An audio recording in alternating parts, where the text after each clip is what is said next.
Well, g'day everybody, and welcome to one of the first tutorials that I plan on doing, just to help people out with Medieval Dynasty as well as some of the other games I play, to answer questions that a lot of people actually do ask me. So I thought I would answer those questions. This one here is basically more about it's mainly about settlers and bringing people into your village. Now, one of the very first and most important things is that you need a food storage, which is this building here, and that food storage hut needs to maintain a large degree of food at all times to feed your villagers, and this is where they gather their food from. So the other thing is you obviously need houses for them, and you can allocate houses to each particular person. We've got a house down there, and that's our house there, and we've got another house there as well. So the other thing is you don't want to bring anybody in unless you have working stations. At the moment I've got a smithy sitting right here, and I also have a timber collection point over there, a barn there, and a hunter's lodge just over there, and you can spread these around. So settler management. Now, I made a mistake as well because as you can see, their mood is at 36. Now, their mood last night was at 50 and it dropped down to 25%. And the reason why, and it gives a status up here as to their mood, if they're not in a good mood, was because I didn't have enough firewood. So it's well worth making sure that in your storage shed here that you have firewood in here, especially more firewood during the winter months as well. So they definitely need firewood to be able to to be happy and to operate efficiently. So it's worth noting to keep that happening all the time. You always need a storage shed. The storage shed is where people will get their resources, firewood. It's where the craftspeople will get their resources for crafting in areas like this. They will draw those from there, and it is also the place where, for example, if we have a blacksmith crafting, say, pickaxes, then when he crafts those pickaxes, they will automatically go into the storage shed when he has done it. You can double up the storage sheds, and each storage shed that you add links to each other. So at the moment, this storage shed here has, as you can see down here, 300 kilos. If I was to build a second one, whether it be right next to it or whether it be out where this timber yard is or out where that hunting lodge is, then that total would come to 600 kilos, and they are interlinked. So for example, if we had one sitting out here where the woodcutter was, then and that had 300 kilos, then anything that he puts in there and stores in there would also be accessible through that one down there. So that's worth noting. Let's just have a really quick check over here. I did see our woodcutter or hunter running around here somewhere, so we will check. We've got a woodcutter out here. This is the wood cutting station that we have created here. And I can't see our woodcutter out here anywhere, but I did see one of our, it might have been our hunter running through here somewhere, doing some hunting, which is pretty cool. There we go. That's our woodcutter there, I think. I think he's our woodcutter. Yes, he is. All right, so he will wander around and do his wood cutting. We have a hunter out here, and she will be out hunting as well. So management, how do we manage these people, and how do we manage what they do? All right, so if we go into our tab menu here, we have management up the top here. And as you can see, we have each of our villages here. I have 4 at the moment. I have allocated those a job, and the way to allocate those a job is if you highlight their name and you click F, there will be an option down here to add them as a job. So we've got a hunter, a lumberjack, a craftsman, and a field worker, and this is where we do it all. This is also a good place to be able to allocate houses and to know what houses each settler is in. So if I just hit escape on that, now in this menu here, which is the management menu, you will see 3 icons up here. One of those icons is all of our buildings. Another icon is our farming that shows all of our fields. And the other one is all of our animals that we manage when we don't have any animals at the moment. Field management is quite simple. So we've got field 1 and field 2 at the moment. It shows what status that those fields are at. If we hit F on that, you can see the size of our field here. Now, I'm guessing this is the maximum size you can do a farming field. And you can see at this point in time that we have carrots in this field, or right through this field. Now, it's important that you don't click in there when you've got something else highlighted, or otherwise it'll tell the worker that that you want to plant that specific thing. So if I was on wheat here and I clicked in that square, then the worker would probably go and plant wheat in there at the right season when it's the right time to do so. So these are your crops up here and your field management up there. So you can, it basically shows you, and if we have a look at field, if I hit escape and we go into field 2 and we hit F, then you can see the status of that. So we've got wheat growing in there. No, we've got rye growing in here at the moment, and we've got 4 things set aside for flax. So that is where you set up your fields, and whoever you have working in that farm will do those tasks. So, for example, let's have a look. We have a Smithy. So if I click on F there for the Smithy, then you will see that Albert is a craftsman. He is age 30 and his Smithy skills are 4, and he is currently a worker in the Smithy. Now, these icons up here are the important ones when it comes to managing what you want your craftsman to do. So if I'm to click on there, this one here, now this will show you that I have set aside a percentage of work for Albert for each day.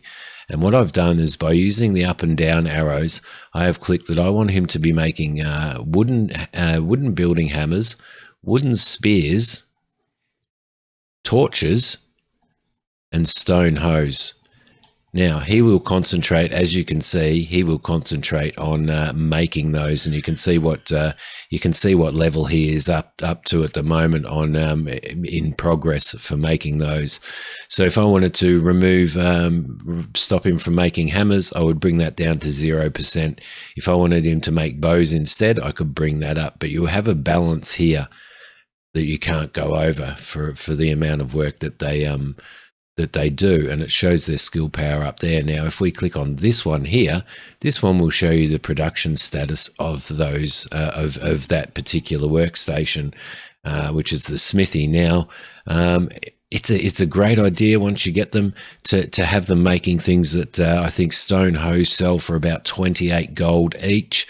So it's worth having your worker making stone hoes so that you can go and sell those in town for a profit, as well as use them yourself when you need them, which is really good, which is why I've got wooden hammers up there as well. I will always keep a couple of wooden hammers in there because we know they break really easily.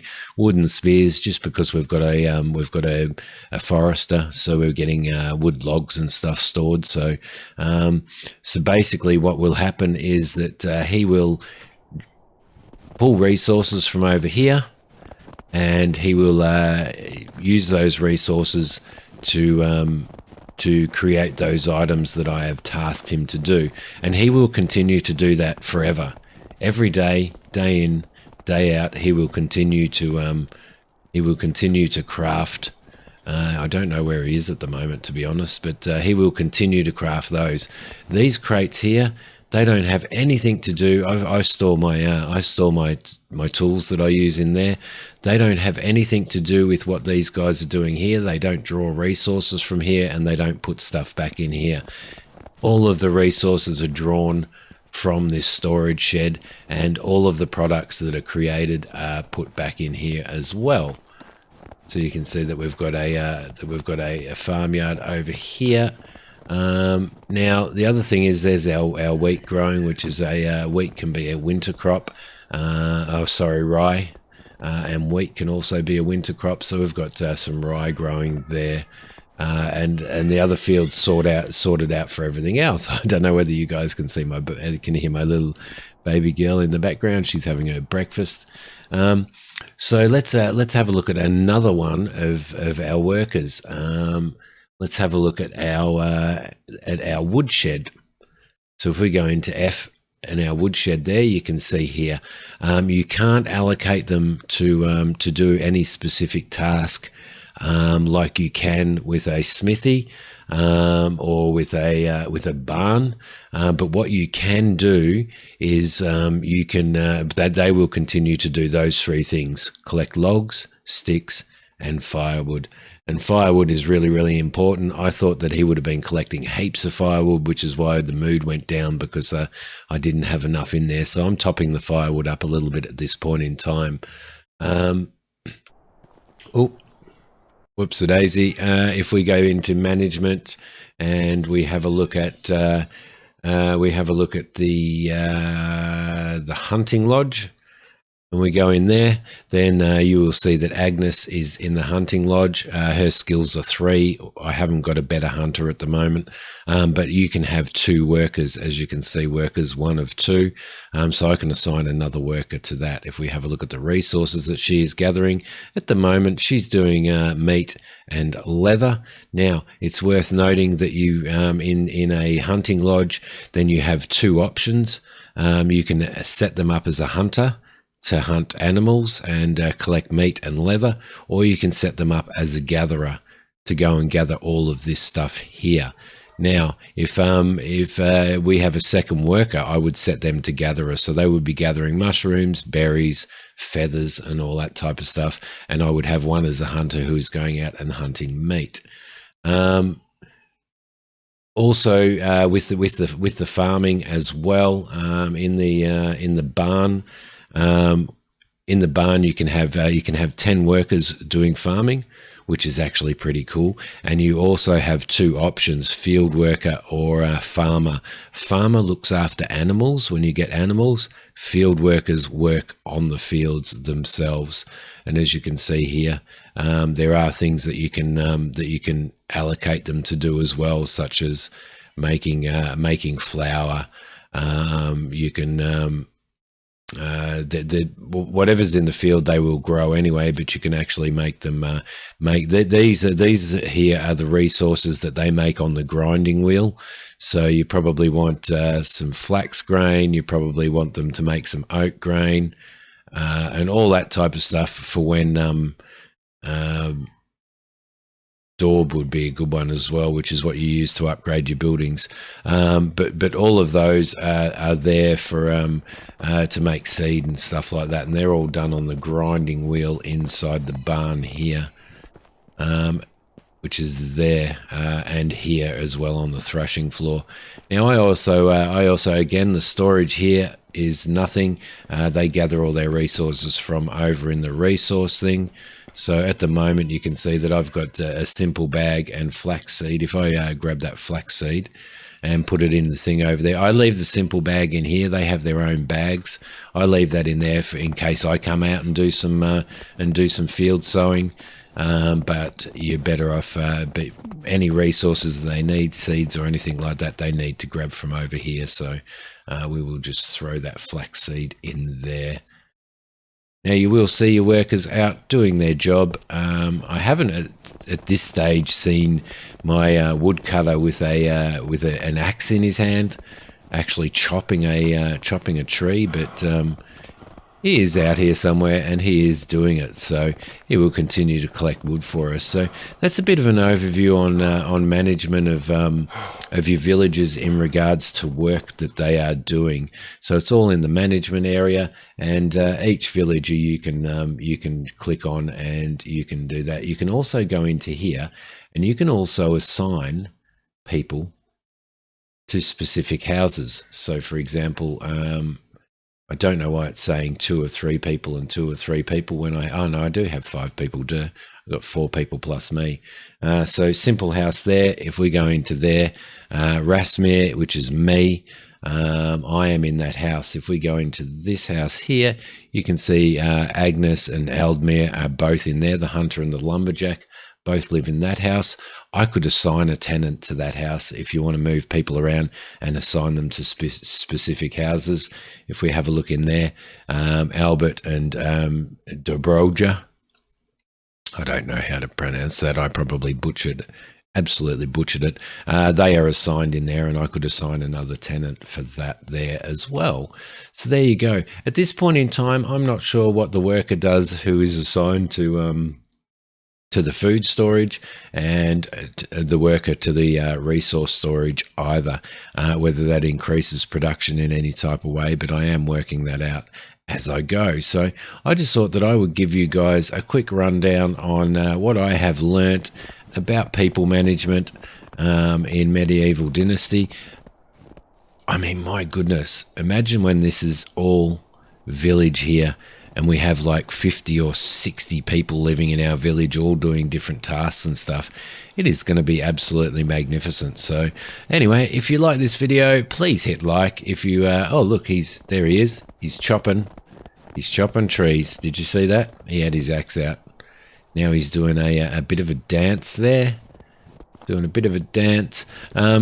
if you like this one, please hit like. If you haven't subscribed to the channel, please subscribe. I will be bringing more tutorials out for Medieval Dynasty, as well as other games. And don't forget to come and join us on Twitch. I stream this game on Twitch. In fact, this is my Twitch save that we are in at the moment. I stream this on Twitch, and we have an absolute ball. So yeah, well, thanks for watching, guys. Let me know what you think, and yeah, I'll see you next time.